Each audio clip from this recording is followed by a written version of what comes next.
Pai, em nome de Jesus, nos reunimos aqui nesta noite, sabendo que todas as batalhas que estão travadas, tudo que existe no mundo espiritual, nada foge aos teus olhos, nada foge ao teu controle, Jesus. E sabemos que o culto desta noite também está no teu controle, e que o Senhor tem o controle de todas as coisas. Então toma o controle de cada mente, toma o controle de cada pensamento, toma o controle de cada sentimento, toma o controle de cada coração. Vai tomando o controle, Senhor, porque sabemos que quando estamos nas tuas mãos, nós estaremos sempre armados com o escudo da fé, sempre com o capacete da salvação, sempre com a espada do Espírito, sempre, Senhor, calçados com o calçado da preparação do Evangelho da paz, sabendo, Senhor, que nenhum culto, nenhuma reunião no teu nome, Jesus, vai sair com baixa ou com derrota, mas sai com a tua vitória. Manda a tua vitória nessa igreja nesta noite, manda o teu poder e a tua glória aqui. Move, Senhor, conosco de forma extraordinária, em nome de Jesus. Quem pode dizer amém? Nós lutamos não contra a carne, nem contra o sangue, mas lutamos contra as hostes infernais da maldade, nos lugares celestiais, por Cristo Jesus nosso Senhor. Então não imagine, não pense, não fique desapercebido, preste muita atenção, de que este momento, nesse exato momento, nós estamos com uma batalha travada. Não pense que o inferno está tranquilo, sossegado, enquanto os jovens adoram, enquanto as irmãs adoram, enquanto a igreja adora, enquanto a gente exalta o Cordeiro, enquanto os músicos sopram seus instrumentos e elevam sons aos céus. A batalha é grande, mas Jesus nunca perdeu uma batalha. Ele é o Senhor das vitórias, Ele é o Rei da glória, Ele é o Senhor dos exércitos, e Ele está aqui para nos dar vitória mais uma vez nesta noite. Se você crê, pode repetir comigo: glória a Deus. Mas Jesus, antes de ser ressurreto, Ele passou pelo crivo da ilegalidade e de um julgamento injusto. Interessante que existem muitas coisas nas nossas vidas que já são pré-concebidas. Você já faz juízo delas, para abençoar, para amaldiçoar, para condenar, para perdoar, para livrar ou para oprimir. Todos nós, em algum momento, a gente fica com algo pré-concebido. E você verifica que Jesus, Ele estava chegando no momento de ser colocado a julgamento. Mas mesmo antes de começar o seu julgamento, antes de morrer, como está lá em João 11:50, Marcos 14:1, Ele, dentro do princípio da inocência, e que hoje está extinto, não é? Que todos são inocentes até o trânsito em julgado, o último recurso, que agora foi diminuído. Você era julgado pelo juízo comum de primeira instância, você era julgado por um juízo de segunda instância, um colegiado, depois você era julgado pelo Superior Tribunal de Justiça, se fosse o caso, e por último, o julgamento no Supremo Tribunal Federal. Mas Jesus não passou por nenhum tribunal e estava pré-julgado, vai morrer. Agora eu quero dizer para você, o que você tem que passar não é um pré-julgamento e nem é um destino, porque não somos predestinados. É a soberana vontade de Deus que vai te fazer campeão diante do desafio e do obstáculo que está na tua frente. Se você puder glorificar a Deus, glorifique, porque não importa qual seja a circunstância, importa que Deus esteja com você na pior adversidade. E quando eu olho para Mateus 28, eu lembro de que Jesus, inocente, foi julgado. Falsas testemunhas falaram contra ele. Não foi permitida nenhuma defesa para Jesus. O julgamento foi feito à noite. É interessante que na lei judaica não se permitia julgar ninguém à noite. O julgamento era feito de dia, especialmente pela manhã, mas Jesus foi julgado à noite, quebrando todos os protocolos, todos os procedimentos e princípios. Jesus foi julgado à noite. Olha para o teu irmão e diga assim: mas o adversário, ele não tem hora para nos julgar, mas o mestre, todo o tempo, está pronto para nos guardar, para nos absolver e para nos preparar para o céu. Você pode se alegrar com isso nesta noite? Jesus está do meu lado, está do teu lado, está do nosso lado.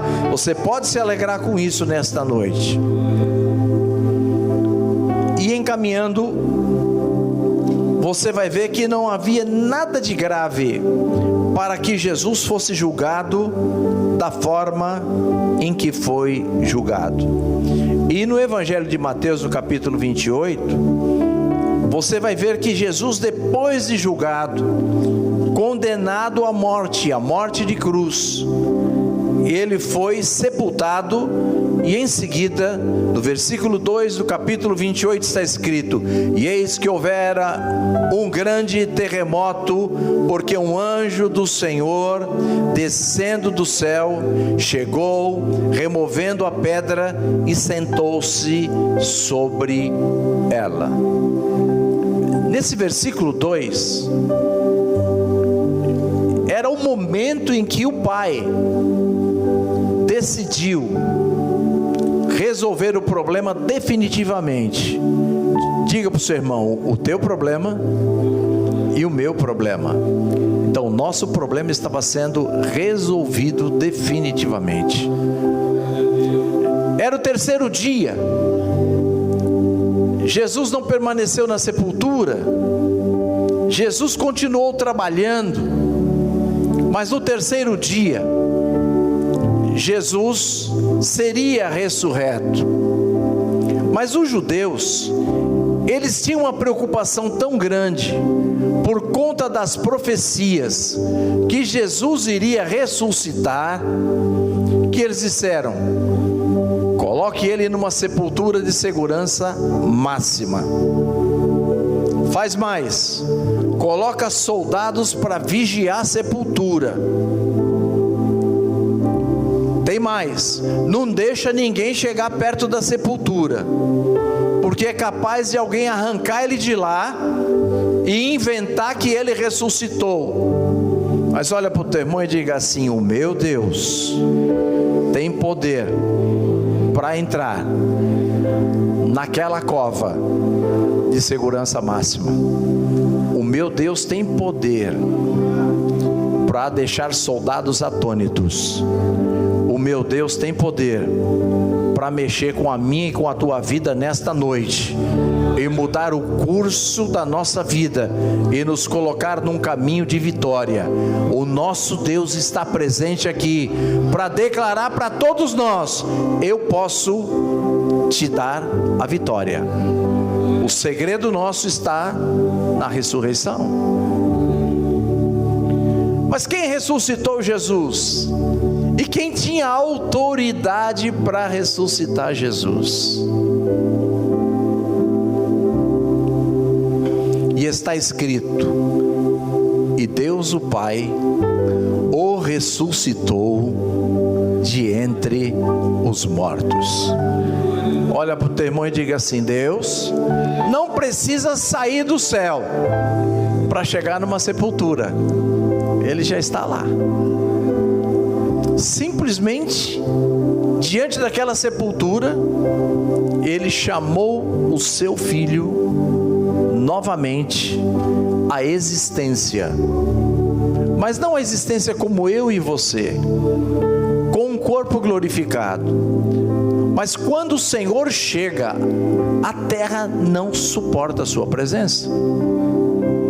E Deus chegou já promovendo um movimento na natureza. Um grande terremoto aconteceu na ressurreição de Jesus. Eu me lembro que eu fui ao Japão, na cidade de Nagoya, e foi a viagem mais difícil que eu fiz, porque depois de viajar praticamente 37 horas com as escalas todas, eu cheguei no Japão e nos deram um lugar para a gente descansar antes da vigília, que era no monte. E é interessante que eles têm umas esteiras, seria esteira o nome aqui, mas são umas bolinhas de madeira redondinhas e são esteiras. O travesseiro também era algo roliço com aquelas bolinhas de madeira, e nós nos deitamos ali por um momento e eu não consegui dormir, porque de 3 em 3 minutos a terra tremia e parecia que tinha uma cobra debaixo da gente. E eu não consegui dormir, irmão Mário. Eu estava assustado, porque a terra tremia. E o Japão treme o tempo todo, dependendo da localidade, por conta dos vulcões que estão no meio dos mares. E tremia aquela terra. Agora você imagina quando chega o Deus dos deuses, o Senhor dos senhores, a autoridade das autoridades. Se Ele chega numa sepultura, num cemitério, aonde Ele chegar, algo sobrenatural vai acontecer. Agora eu pergunto para você: Ele está dentro de você? Você é templo do Deus vivo? Você é habitação do Espírito Santo? Você está cultuando ao Deus dos céus? O Mestre está reinando na nossa vida? Então tem que haver um terremoto espiritual dentro de nós, mais uma vez hoje aqui, porque não importa o grau da tua adversidade, o que importa é o grau da tua comunhão. Olha para o teu irmão e diga: o que importa é o grau da tua comunhão, irmão. Então não se preocupe, porque Deus está no controle de todas as coisas. Quando o pai chega para tirar o filho, Deus chega com toda a autoridade para tirar o filho daquela sepultura. Nós vamos encontrar inicialmente 4 realidades da ressurreição. 2 anjos vieram, e na outra tradução diz que é 2, na outra tradução diz que é 1, mas a semelhança do anjo que veio não era a semelhança das demais explicações que tem na Bíblia. São raros os exemplos que se fala de alguém parecido com relâmpago. E o anjo que veio tinha a semelhança de um relâmpago. É verdade que todos nós, quando olhamos para um relâmpago, a gente espera após um relâmpago um trovão, concorda? Relampejou no céu, relampeou, a gente já fica esperando aquele barulho grande de um trovão. Quando o trovão é muito forte, o que acontece? Treme a terra.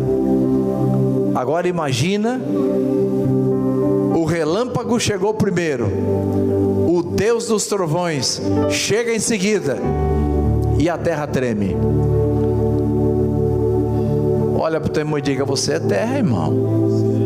Quando o Senhor Deus te toma, tu treme, porque não há quem não vá tremer diante da glória de Deus, e essa glória está presente neste lugar.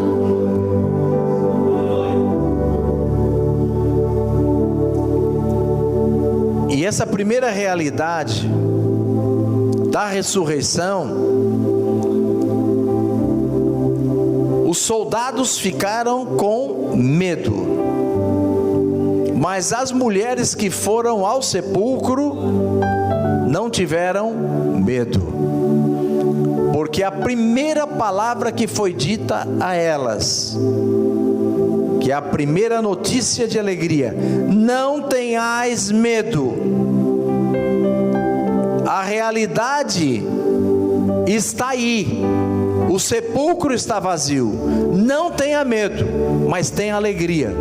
Diga assim: a presença de Jesus é o segredo da minha bênção, e a ressurreição é o segredo da nossa vitória.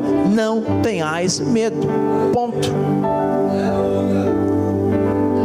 Diga como eu sempre digo aqui: o medo apaga a fé, mas a fé apaga o medo e traz alegria.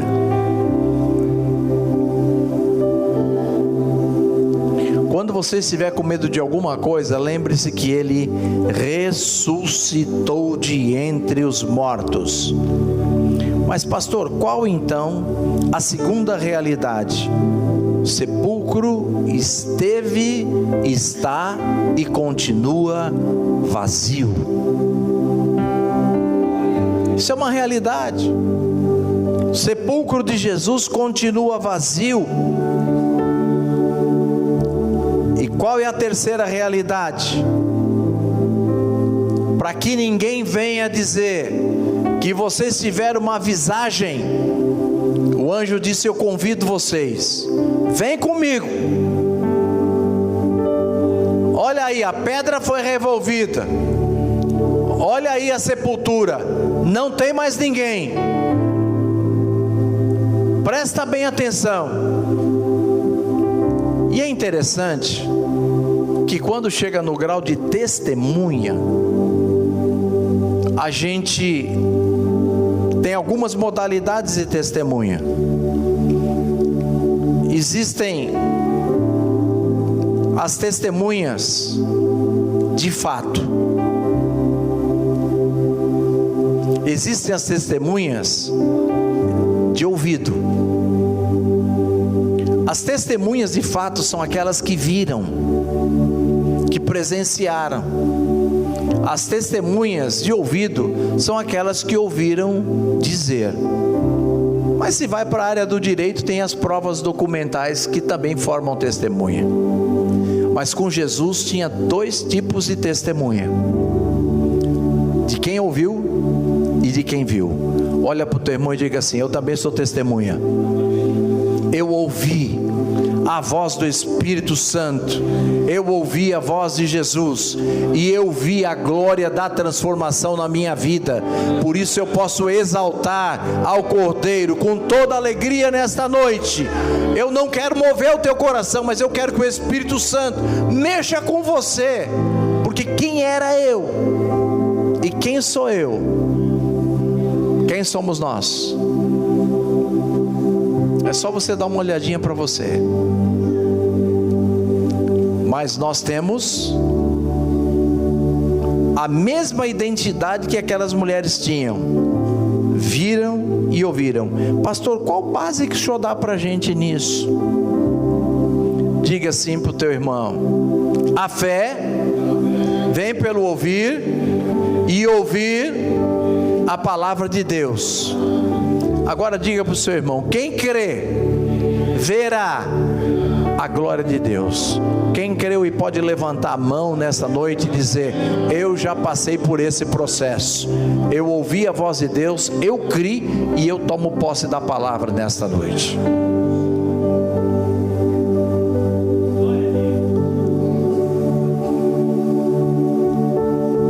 E a última realidade da ressurreição foi o comissionamento das mulheres. antes de que os discípulos tivessem ciência de que Jesus havia ressuscitado dos mortos, as mulheres já haviam sido comissionadas para ir anunciar que ele ressuscitou. Ide, entra na cidade, fala com os discípulos, conta para todo mundo que ele ressuscitou. Olha para o teu irmão e diga assim: a morte não é o fim, mas é o início da verdadeira vida. Se você morreu para o mundo, você vive para Cristo, e a verdadeira vida está em você, e ainda temos a vida eterna em Cristo Jesus nosso Senhor.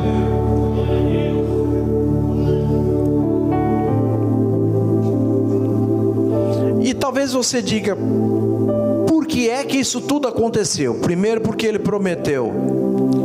Segundo, porque ele apareceu. Terceiro, porque você ganhou certeza pela fé da sua ressurreição.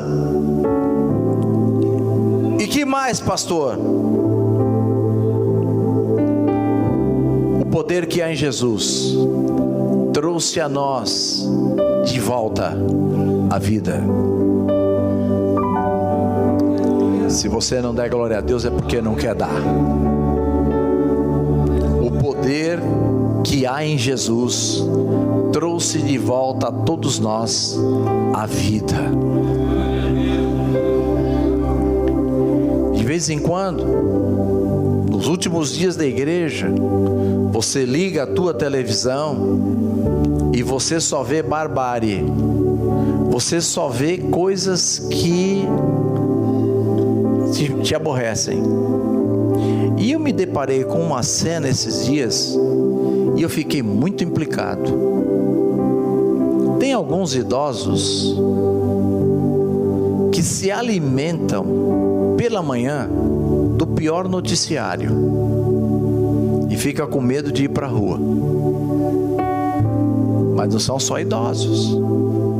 Tudo que houve de miséria durante uma noite ou um dia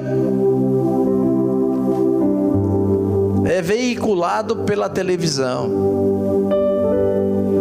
E a pessoa fica ali na frente aterrorizado, com medo, porque é tanta notícia ruim que o cidadão fica com medo.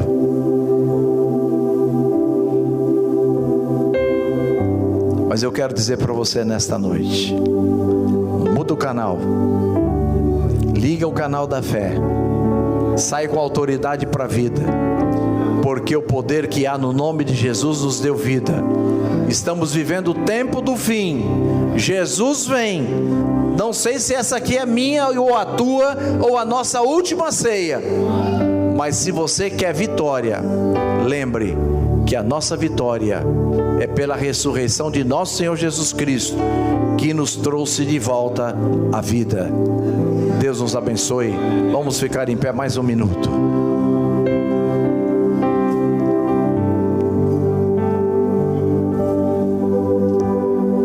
Agora eu quero falar com você e comigo mesmo, para a gente poder orar. É interessante que nem todo sintoma de morte ele é físico. Diga assim: a morte física não tem sintoma, já está morto. Mas aos que estão vivos, alguns vivem com sintomas de morte. Mas eu quero falar com você que tem sintomas de morte. A vida está dentro de você. Porque às vezes psicologicamente você fica tão combalido que parece que não adianta, chega. Para que isso? Para que uma vida dessa? Mas olha para o teu irmão e diga assim: a vida está em nós, irmãos. E o Senhor da vida quer nos levantar mais uma vez nesta noite, com alegria e vida. Você vai tomar a tua ceia hoje aqui, mas você vai pegar com alegria, vai pegar com autoridade e vai dizer para Deus: Senhor, eu sei que o Senhor ressuscitou. Interessante que o Senhor que ressuscitou está presente nessa ceia. Você não dá um glória? O que está acontecendo? O Senhor que ressuscitou está presente nesta ceia. Ele está presente em todo o tempo na nossa vida.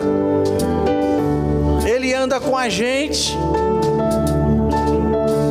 E esse mesmo Senhor passeia no nosso meio nesta noite, dizendo: eu fui morto, mas eu ressuscitei. Eu vivo para todo sempre. Então, diga, afirmando para o teu irmão e profetizando: eu não sou qualquer um não, irmão. O Senhor que eu tenho é Senhor vivo para todo sempre. Quem pode aplaudir o Senhor?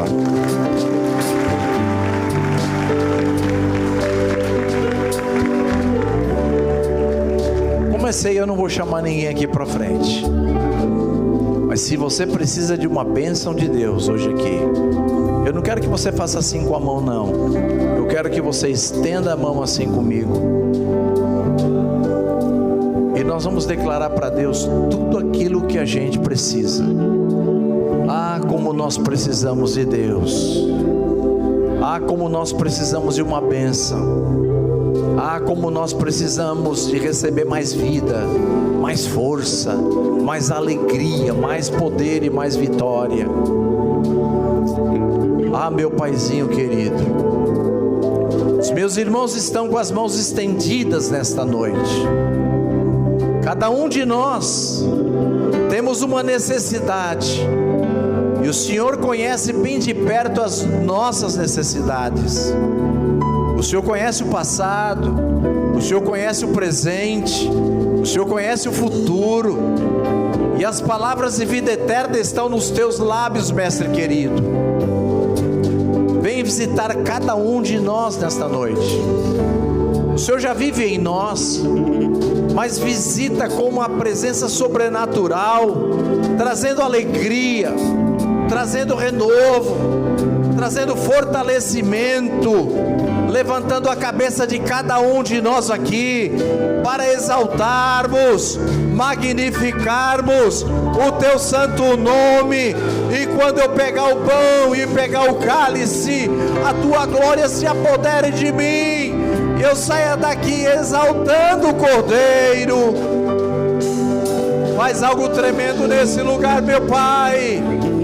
Derrama da tua glória, derrama do teu Espírito, e nós temos convicção que o segredo da nossa vitória está na ressurreição de Jesus Cristo, o Rei da glória. Oh, aleluia. Ora,